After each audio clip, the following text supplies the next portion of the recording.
हाँ बेटा, ऐसा है कि आज हम लोग बात करते हैं। अभी आप ये अभी आई हैं एग्जाम दे के बिहार का, तो जाहिर शुदा बात है कुछ दिक्कतें हुई होंगी, कहीं क्वेश्चन बहुत अच्छे लगे होंगे। तो अभी जिस क्वेश्चन का जिक्र कर रहे थे वो क्वेश्चन क्या था, आप एक बार बताएं हम लोगों को। सर वो क्वेश्चन जो है केस 9 से, अरे वही जो भी प्रॉब्लम थी क्वेश्चन। हाँ सर क्वेश्चन केस 9 से आया था, क्वीन वर्सेस अब्दुल्ला से। तो उसमें 4 सेक्शन थे उस क्वेश्चन में। धारा एविडेंस में धारा 11 थी, धारा 6 था, धारा 14 और धारा 32 था। उसमें जो फैक्ट था क्वीन वर्सेस अब्दुल्ला को, मैं कंफ्यूज बस उसको जो है धारा 6 में ले गई थी। तो फैक्ट की वजह से प्रॉब्लम मुझे हुई थोड़ा। देखो बेटा, ऐसा है कभी कभी कुछ बच्चे हमसे सवाल करते हैं कि हम केस लॉ में फैक्ट को क्यों बताएं। फैक्ट बताने से वो केस लॉ आपके मेमोरी में अच्छी तरह आ जाए। ये जो केस है ये एक्चुअली 1885 में डिसाइड हुआ, 1885 में, और ये इलाहाबाद हाई कोर्ट का केस है। इसके जस्टिस महमूद, जो कि सर सैयद अहमद खान के लड़के थे, जिन्होंने अलीगढ़ मुस्लिम यूनिवर्सिटी को इस्टेब्लिश किया। आपको याद नहीं पड़ा होगा उस समय, कई बार मैं आपको बता चुका हूँ कि एविडेंस एक्ट में नुलारी नो मिलती है। एक स्टेट ऑफ यूपी बनाम देवमन उपाध्याय वाली नुलारी जो उनकी पत्नी थी, और दूसरी आर वर्सेस अब्दुल्ला वाली नुलारी जिसकी मृत्यु कायद की गई, जिसका मर्डर, ये जो मुकदमा था जो आपसे पूछा गया, एक 16 साल की लड़की थी नुलाई, और वो वेश्या थी। उसका किसी ने रेजर यानी उस तरह से गला काट लिया था आधा। वो बोलने में असमर्थ थे। जब उससे पूछा गया कि तुम्हें किसने मारा, बोल पाई नहीं रही। तो 10 नाम की लिस्ट बनाई मजिस्ट्रेट ने। जब अब्दुल्ला का नाम आया तो उसने जरा कहा क्यों कर दिया, यानी जेस्चर, इशारों से। उसी समय से हाई कोर्ट ने माना उस बात को, और ये भी स्वीकार किया गया कि ड्राइंग डिक्लेरेशन बोलने से भी हो सकता है या लिखने से भी हो सकता है, और साथ साथ ये इशारों से भी हो सकता है। ये जो उनका डिसीजन था, ये धारा 6 में और 8 में तो नहीं रेलेवेंट माना गया, लेकिन हाई कोर्ट ने उसे सेक्शन 32 के क्लास 1 में रेलेवेंट माना, और ये फैसला आज तक ओवररूल नहीं हुआ है। सबसे बड़ी चीज एक और है बेटा कि जब जूरिस्प्रूडेंस में हम लोग पढ़ते हैं सोर्सेज ऑफ लॉ, तो उसमें लेजिस्लेशन भी है और साथ साथ जुडिशियल डिसीजंस भी। देखो ये जो कानून आया कि ड्राइंग डिक्लेरेशन इशारों से भी हो सकता है, ये न्यायिक निर्णय से आया। अब जब बात ही आ गई ड्राइंग डिक्लेरेशन की, तो ये सुधा जी बताइए ये कहाँ दिया गया है एविडेंस एक्ट में? सर ये एविडेंस की धारा 32 में, एविडेंस साक्ष्य अधिनियम की धारा 32 में है कि वे दशाएं जिनमें उस धारा 32 के खंड 1 में, धारा 32 में कितने खंड हैं? 5 8 खंड। अब में पहला खंड है मृत्युकालिक कथन। एक चीज पहले हम बता दें फिर आप जानो कि धारा 32 और धारा 35 इंडियन एविडेंस एक्ट को हमारे क्लास में जाना जाता है मरमरी की धाराएं, यानी धारा 32 में जो भी रेलिवेंसी है और धारा 35 में जो भी फैक्ट रेलिवेंट है, ये उनके कथन हैं जो या तो मर गए हैं या अदालत के सामने अब लाए नहीं जा सकते। अब आप बताइए कि ये मृत्युकालीन कथन होता क्या है? वे दशाएं बोलिए।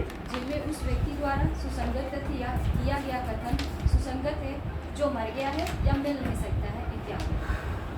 सुसंगत तथ्यों के लिखित या मौखिक कथन जो ऐसे व्यक्ति द्वारा किए तो गए थे। पढ़ो नहीं, हमें समझाओ, पढ़ाई सबके साथ किताब क्या? मृत्युकालिक कथन ऐसा कथन जो इस व्यक्ति द्वारा किया जाता है जो कथन करने के बाद उसकी तुरंत मृत्यु हो जाए और उसके अलावा उसका कोई साक्ष्य भी नहीं होता है। वो अपनी मृत्यु की गई परिस्थितियों पर या उसके बारे में जिसने उसकी मृत्यु कार्य की है।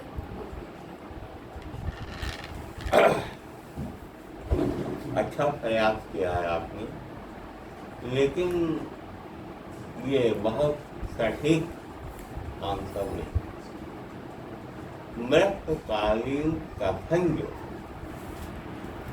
ये आदमी इंजर्ड होने के बाद जब उसे चोटें पहुंचा दी जाती, इसके बाद वो अपने मृत्यु के या तो कारणों के बारे में, क्यों उसे ये मारा गया, चोट लगाई गई, या उन परिस्थितियों के बारे में जिसके अंतर्गत उसकी मृत्यु हुई, इस पर कुछ कहता। हाँ, जरूरी ये है कि ये कहने के बाद उसकी मृत्यु हो जानी चाहिए। तुरंत हो ना हो बात अलग है, लेकिन उसी ट्रांजैक्शन में भी उसकी मृत्यु हो। ये टाइम कोई लिमिट नहीं है। अब ये नहीं कि उसको चोट लगी, वो ठीक हो गया, लेकिन ऑपरेशन में कुछ गड़बड़ी थी, बाद में कोई बीमारी और उफर गई और फिर मर गया, तब नहीं माना जाएगा। उसी के इंजरी के कॉन्सिक्वेंस में वो मर गया। देखो बेटा, ये तो आपने बताया, उसे आई चुका या आई to the circumstances which resulted in death, दो में से कोई एक आधार होना जरूरी है, वो बताए। आप जरा बताइए कि ये क्यों स्वीकार किया जाता है, इसको, इस एविडेंस को रेलिवेंट माने जाने के पीछे क्या कारण जो आप समझते हैं? मुझे लगता है कि जिस वक्त वो अपनी मृत्यु के कारण या परिस्थितियों के बारे में जिस समय जो व्यक्ति अपने बारे में जिसके तहत कुछ इंजरी हुई है, उन परिस्थितियों के बारे में जब वो बताता है कि उसके साथ क्या हुआ है और उस कथन को दोबारा वो ना कर सके, अपने बारे में ऐसा दोबारा ना बता सके, उसी के परिणाम उसकी मृत्यु हो जाए। तो थोड़ा सा प्रयास अच्छा करिए, अभी प्रयास समग्र नहीं। ये तो कोई बात ही नहीं कि आज कह दिया कल नहीं कहेगा। हो सकता 7 दिन जिए अभी और 7 दिन में 4 बार टाइम रख रहे ऐसा नहीं, लेकिन उसके कथन को स्वीकार इसलिए किया जाता है कि माना जाता है कि उससे अच्छा कौन जानता है, चोट उसको लगी, मारने वाले कौन थे, क्या थे, उससे अच्छा कौन जानता। क्यों मारा, ये भी वो बहुत अच्छा बताएगा। वजह क्या था, इसलिए इसे स्वीकार किया जाता है। एक बात आओ, जस्टिस लस ने भी कुछ कहा था। क्या कहा था बताओ बेटा, सुना? कोई भी व्यक्ति जोर से बोलो भाई। कोई व्यक्ति जो अपने ही बनाने वाले से मिलने जा रहा है तो उस समय वो झूठ नहीं बोलता है। तो कोई ईश्वर के घर जा रहा है तो उससे पहले वो देखो बेटा, ये जाए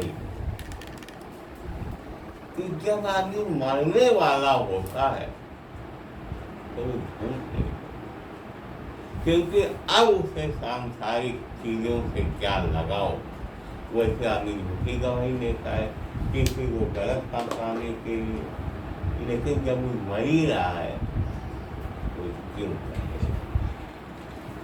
तो ये है कंसेप्ट ऑफ राइट डिक्लेरेशन, जो कि सेक्शन नंबर 32 के खंड 1 में लिया गया है, जिसके अनुसार ये राइट डिक्लेरेशन या तो उसके मृत्यु के बारे में होना चाहिए या फिर उन परिस्थितियों के बारे में होना चाहिए जिसके अंतर्गत उसकी मृत्यु हो। ये एक चीज बताइए कि अपनी ही मृत्यु के कारण के बारे में होना चाहिए, इस पर कोई केस मालूम है? अब sir Ratan versus state of Bihar 1919 case में ऐसा कुछ फैक्ट है जो पूरी तरीके से देखो बेटा, फैक्ट भी क्या, ये मुकदमा है Ratan gold state of Bihar, AIR 1959, supreme court, page number क्या? 1818, सर्वोच्च न्यायालय का निर्णय है। ये बिहार है, अब जिस जगह की घटना है वो झारखंड में चला है। हुआ ये था, गरीब आदिवासी बच्चे थे। आप जानते हैं झारखंड में आदिवासी काफी रहते हैं, गरीब भी होते, 2 बहनें थी और वो दोनों बहनें छोटी छोटी थी। तो ये जो रतन गोल्ड आए, ये इन दोनों को लेके गए बेर खिलाने जंगल में। तो वो जो बड़ी थी थोड़ी वो भी गई और छोटी वाली भी गई। इनके माँ बाप गए थे जंगल में लकड़ी खड़ी काटने, गरीब से लकड़ी खड़ी काट के बेच लेते थे और उससे 4 पैसा कमाते थे, इनका घर चलता। तो इस बीच बड़की लड़कियां और अंकल गायब हो गए। चोट किसको भी लगी थी, छोटी वाली। ये घर बच गई, घर आ गई। इसने मारे डर के मारा अपने माँ बाप को नहीं बताया कि बड़े वाले सिस्टर को चोट मारा भी था, लेके उधर गया है रतन अंकल, मुझे भी मारा। लेकिन इसके बाद में जब पुलिस आई और सब हुआ, तब बच्चिया ने पुलिस को बताया कि बहन हमारे मारा भी, उसे ले गया। और इसके बाद नहीं, ये लड़की मर गई, ये भी लड़की, लेकिन इसने ये नहीं बताया कि मुझे भी मारा। तो अब एज टू काजा फिजरेट में ये पॉइंट नहीं आया, लेकिन फिर भी ये राइट डिक्लेरेशन मानते हुए ट्रायल कोर्ट ने उन्हें 302 में कन्विक्ट किया। पटना हाई कोर्ट ने कन्विक्शन बहाल रखा, लेकिन जब उसने अपील की सुप्रीम कोर्ट में, वहाँ सुप्रीम कोर्ट इसे राइट डिक्लेरेशन माना ही नहीं और अन्य कोई एविडेंस अवेलेबल थे ही नहीं, इसलिए इसका एक्विटल हो गया और राइट डिक्लेरेशन नहीं माना। एक और मामला था यूपी का है, उसमें हुआ क्या बेटा, जैसे गांव में लड़ाई झगड़ा होता है, मारपीट का मामला है, मारपीट हुई, 2 बहनें थी यहाँ भी और मुंजिम कई थे, उन्होंने दोनों को मारा पीटा, छोटी वाली बहन का बयान हो रहा था, उसने अपने बयानों में बताया कि वो फला लोग आए थे, उन्होंने हमारी बहन को, वो इसको देहात में झोंसा बोलते हैं, झोंसा पकड़ के दुआरे खूब गिर लाया, मारा खूब, और ये नहीं बताया कि मुझे भी मारा, अब अपना मर गई। इसको भी ड्राइंग रेकलेशन नहीं माना। अब पहले ही चर्चा हम लोग कर चुके हैं कि ड्राइंग रेकलेशन इसलिए भी यूजफुल होता है कि पुलिस को पहला सबूत और इससे अच्छा सबूत और कहीं मिल नहीं सकता। अभी हुआ क्या, आज शुक्र है और पिछले शुक्र बैठा शनिवार की रात सीतापुर में एक कारण, कान्हापुर गांव है, उस गांव के एक बड़े समृद्ध किसान ठाकुर साहब, आप देखिए जो उनकी वीडियो में कोठी का आ रहा है फोटो, लगता है कोई राजा महाराजा करेंगे, तो शायद उनके दो लड़के जो अब तक के उससे मालूम है, बड़े वाले उनके बेटे जो अनुराग सिंह थे, ये MSc मैथ फर्स्ट क्लास, और इसके बाद ये 6 साल तक दिल्ली में और इलाहाबाद में रह के कंपटीशन की तैयारी की, लेकिन सफलता नहीं मिली। घर आ गए कोई बात नहीं, उनकी शादी हुई प्रियंका सिंह के साथ, और प्रियंका सिंह MCA थे, 3 बच्चे उनके हुए, 2 लड़की भाई, 1 छोटा बेटा। वो तीनों बच्चों को लेकर इनकी बीवी लखनऊ में रहती थी, जानकीपुरम में कोई एक फ्लैट है, उनके अनुराग सिंह घर में रहते थे गाँव में, और उनके छोटा भाई था अजीत, साइड टीचर भी था। इनके फादर एक्सपायर हो गए। एक किसान क्रेडिट कार्ड हो, वो किसान क्रेडिट कार्ड में 36 लाख रुपया लोन दिए, वो एक्सपायर हो गए। आप जानते हो कि अगर कोई क्रिमिनल लाइबिलिटी होती है वो आदमी के मरने के बाद खत्म हो जाती है, लेकिन अगर कोई सिविल लाइबिलिटी होती है, फाइनेंशियल लाइबिलिटी होती है, तो वो उसके जायदाद तक कायम रहती है। अब उनका प्रॉपर्टी जो लेगा वो लाइबिलिटी में साथ में लेगा।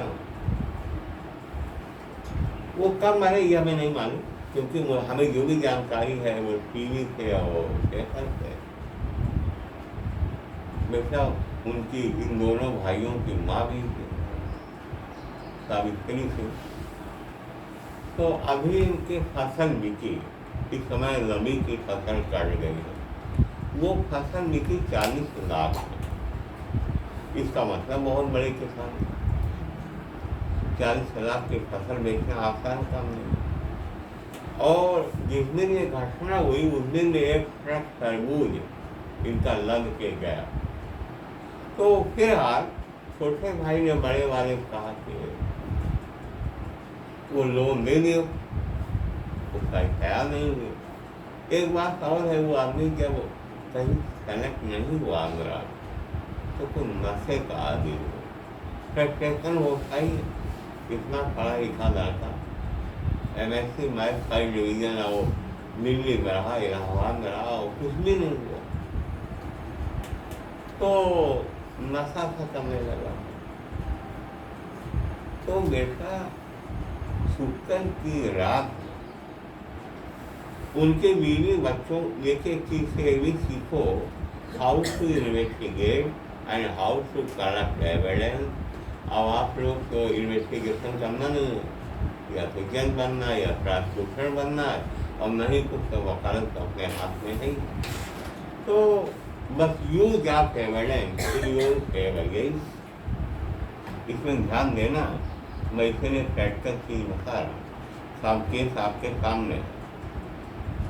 उस दिन वो प्रियंका सिंह अपने बच्चों को लेकर जानकीपुरम से सीतापुर जाना, ये महबूबाबाद के आसपास की है। ये गई और वहीं रात को 2 बजे मालूम हुआ कि वो जो अनुराग सिंह है उसने नशे में अपने बीवी को मार दिया हथौड़े से, अपने 3 बच्चों को मार दिया, अपनी माँ को मार दिया और बाद में खुद को गोली मार दी। पुलिस ने भी इसी तरीके का, पुलिस को गुड़बुक में रहती है ना, बहुत जल्दी अपने को शांत कर दिया 9 घंटे के अंदर ये बता। लेकिन जब कोई केस फंस जाता है तो पुलिस नहीं करती। वहाँ के एसपी साहब का भी स्टेटमेंट आया था, मिस्टर चक्रेश मिश्रा जी, उन्होंने भी ये कहा फर्स्ट था ये नशे का मामला है, कोई मामला बन नहीं रहा है, उसी ने नशे की आदत में सबको खत्म। जब पोस्टमार्टम रिपोर्ट है तो उसमें अनुराग सिंह के सर में 2 गोली लगी हुई। आप लोग तो इतने दिन से हमसे पढ़ रहे, आप बात बताओ, एक गोली हम मांग सकते, सबको मार के एक गोली अपने सर से मार दी। एक गोली मारने के बाद क्या दोबारा वो आदमी रिवॉल्वर उठा पाएगा, मार पाएगा? यही मामला था। दूसरी बात, अनुराग सिंह के ससुराल वालों ने पुलिस को सूचना दी कि इनका सबका मर्डर हुआ है और मर्डर उनके भाई ने कराया। अजीब। जब 2 गोली की थ्योरी आई, और दूसरी बात और बेटा, सर में ऊपर की तरफ से गोली मारना सुसाइड नहीं होगा, सुसाइड यहाँ होगा, ज्यादा यहाँ हो सकता है कम, बाकी यहाँ होगा, सर में ऊपर की गोली नहीं मारना। इसलिए कोई सो रहा है, आप क्यों मारे? फिर आज वो हिरासत में लिया गया और उसके साथ और भी लोग हिरासत में लिए। अब फेरी क्या है, ये मर्डर उसने किया।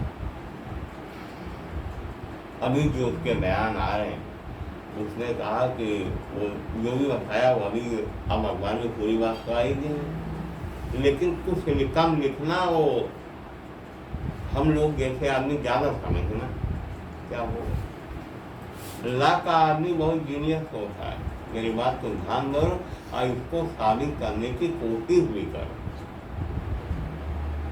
ऐसा है, उसके बयान में आया है कि पहले उसने एक प्लान बनाया, खाने में नकली दवा मिला, शायद सबनम और सुनीता वाला काम वो करना चाहता। मास्टर होगा क्या मेरी कहीं का, उसको कहाँ इतना कानून की जानकारी। वो लखनऊ आए पैसे थे, कार घर में, पूरे घर में कि भाई बड़े आदमी थे, तो यहाँ से दवा लेके गया नकली। उस दिन ये हुआ कि भाभी आ रहे हैं, बच्चे आ रहे हैं, खिचड़ी खाएंगे, तो खिचड़ी घर में उसने मिला दिया, गोली काफी। वो प्लान फेल हो गया, ये लोग खाना खा के रात फेंक गए, अपनी गाड़ी गए होंगे, सब बड़े आदमी हैं, कहीं होटल में खा के गए, खाना कोई खाए नहीं। अब क्या, अच्छा, क्योंकि अनुराग बाबू को नशे की आदत होती है, अजीत ने 2 बजे आके उनके कमरे में जो बिजली जा रही थी, एसी वाला तार काट दिया, एसी बंद हो गया। आजकल कहाँ उठते सोएंगे बिना एसी। झगड़ा हुआ, जब झगड़ा हुआ फिर हाथ में इसने हथौड़ा ले रखा था, अपने भाभी को मारा, गिर पड़े। इसने विवाह निकाल के मारा, उसको नहीं लगी इनके भाई के सर में लगी, भाभी नहीं गिर पड़े, खून खच्चा उसके सर में लगी। इसके बाद अब कल्पना करो, हो सकता है इधर में करके उधर पाई करके सो रहे हो, सर में लगे, नशे में कहीं उठने लायक नहीं, उसकी बड़ी वाली बच्ची आ गई, उसको भी इसने गोली मारी चाचा ने, उसको नहीं लगी, दूसरी गोली जाकर खोपड़ी में लगे। अब वो तो उनसे कभी से हथौड़े से सर पूछ दिया, बच्ची ने दूसरी भाभी मर गई, भाई मर गए हैं, पहली बच्ची मर गई, अब एक बच्चा बच्चा 6 साल का। इनकी माँ आ गई सावित्री, उनको भी मारा हथौड़े से, वो भागी गिरे नीचे, दूसरा बाल क्या गिर गए, वो भी मर गए। छोटे बच्चे को मारा और मार के 2 मंजिल से नीचे फेंक दिया, बिखरा गया, छोटी बच्ची को मारा। अब हल्ला एविडेंस है। अगर यही पोस्टमार्टम रिपोर्ट ना आई होती और उनके ससुराल वाले इस बात का शिकायत न किए होते तो पूरी उम्मीद है महमूदाबाद की पुलिस के कि इसके बता के कि आज the murder were committed by mister Anurag Singh और Anurag Singh is no more, यही सब कारण आया, सबको गोली मार दी। इसलिए फाइनल रिपोर्ट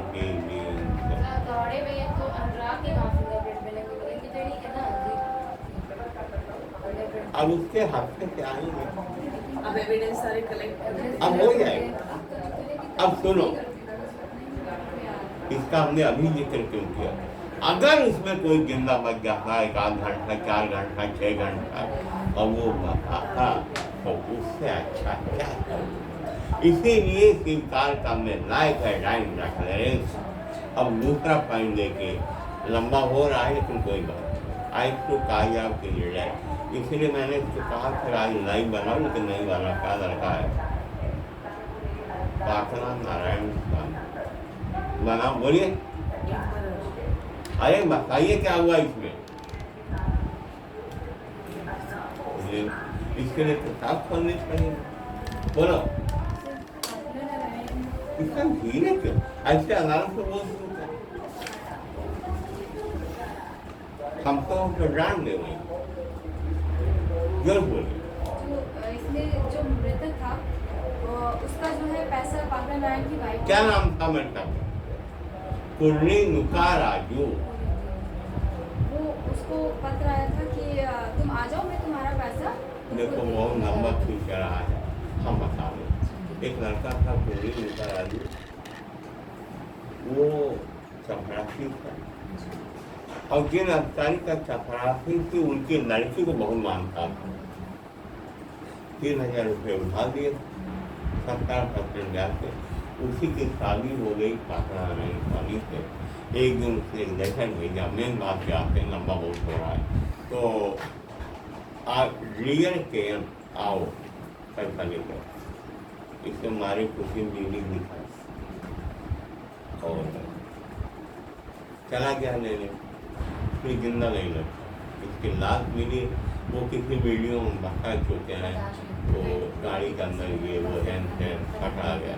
सवाल मेन ये फंसा सिविल काउंसिल में क्या ही मैन डिक्लेरेशन है, क्योंकि इसके वकीलों ने जो डिस्कशन किया, आर्गूमेंट किया, वो ये किया कि आर्गूमेंट का ये टाइम डिक्लेरेशन तब होता है जब चोट लगने के बाद और मरने के पहले वो बात आए, या चोट लगने बाद ये है ही।